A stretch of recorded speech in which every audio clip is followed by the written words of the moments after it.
Sean Hannity is continuing his tradition of never disagreeing with his dear leader, Donald Trump. And he's basically been the chief White House propagandist. And I could think of like a handful of times that other right-wing commentators have strayed from Trump. I don't know about that one, that's a little off or whatever. Even if it's just on strategy or something, you know. Sean Hannity, I don't think he's ever disagreed with Trump. So now it's gotten to, I mean, it's been at this point for a while to ridiculous extents, but now it's like record breaking. So look at the claim he made on his show last night.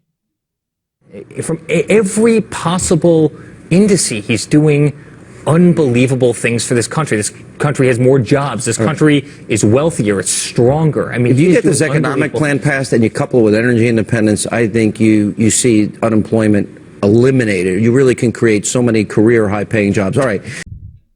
Come again? He just said if Trump gets his economic policies in, that we could see unemployment, quote, eliminated.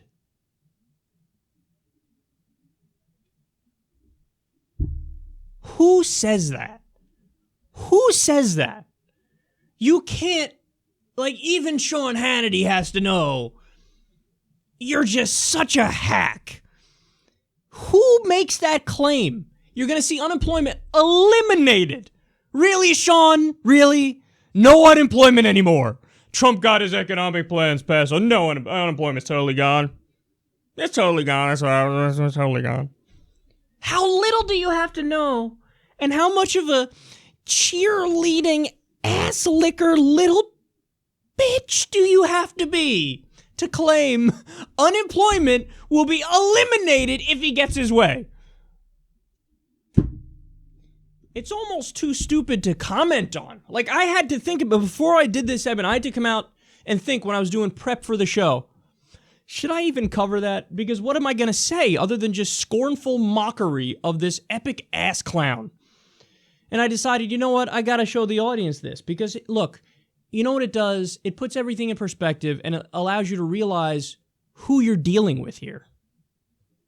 Now, I know 98% of my audience already knows to dismiss this guy and that everything he says is massively suspect.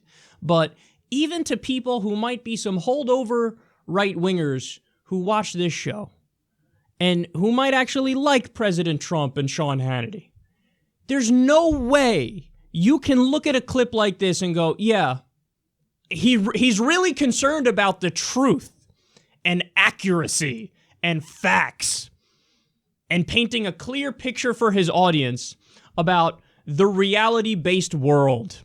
There's no way you can come away thinking that. Unemployment eliminated. He said it would be eliminated if Trump got his plan. And what's Trump's economic plan?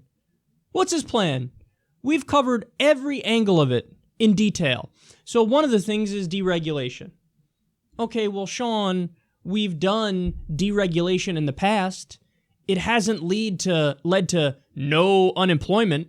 In fact, we've been deregulating. So in the roaring 20s, in the 19-teens and the roaring 20s, we had massive deregulation. It didn't lead to no unemployment. You know, under Bill Clinton repealed Glass-Steagall with the Gramm-Leach-Bliley Act. That didn't lead to no unemployment. George Bush did deregulation. That didn't lead to no unemployment. So what? Oh, wow, he got rid of the rules for coal companies, and now they can pollute the waterways. By the way, he actually did that. He signed an executive order that allows coal companies now to pollute the waterways even more. How? Number one, how's that a good thing? Number two, how the fuck is that going to lead to no unemployment?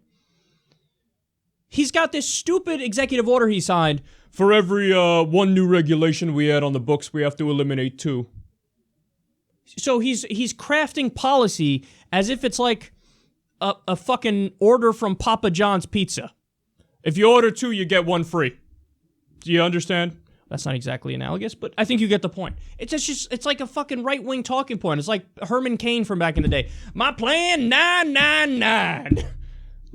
The fuck is that? It's not how you govern a country. Are you really like that's your brilliant idea? Yeah, if we add a regulation, we get rid of two. It'll be tremendous, believe me. the other aspects of Trump's economic plan, cutting taxes for the rich. Yeah, we've never done that before. Again, 19 teens, 1920s, cut taxes for the rich and deregulate. Under George W. Bush, cut taxes for the rich, deregulate. What happened? A boom-bust economic cycle, because that is always what happens when you do trickle-down economics. Another word for trickle-down, supply-side economics. Or as George H.W. Bush put it, voodoo economics, he called it. Why? Because they say it doesn't make any sense. It's voodoo.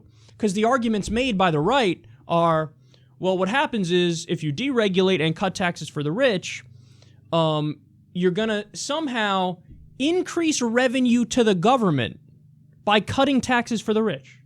You're thinking, wait, how does that make any sense? That's right, it doesn't make sense. You're literally cutting tax revenue to the government, and the claim is by cutting tax revenue to the government, you're going to increase revenue to the government. That's just anti-math.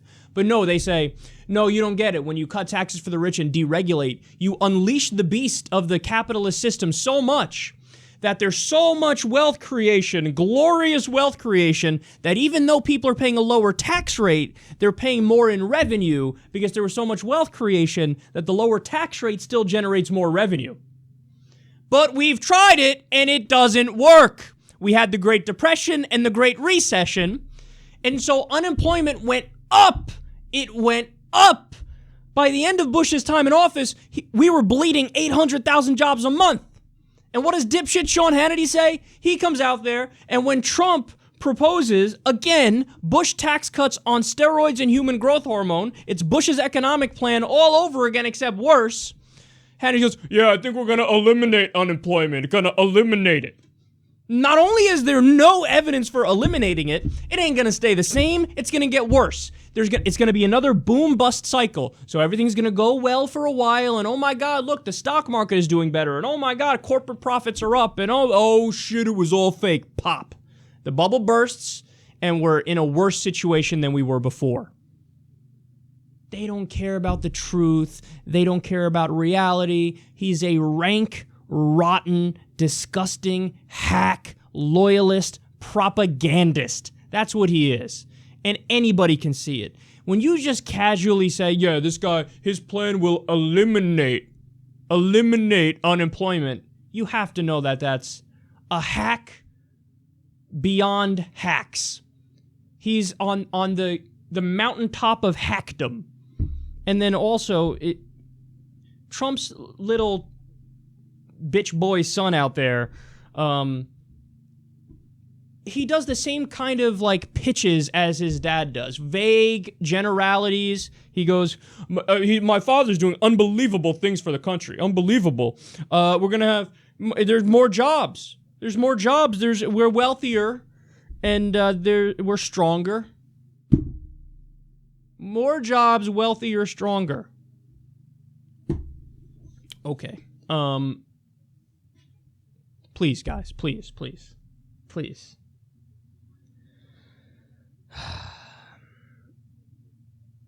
I'm so frustrated by how low level our political dialogue is in the country. That's what I think gets under my skin.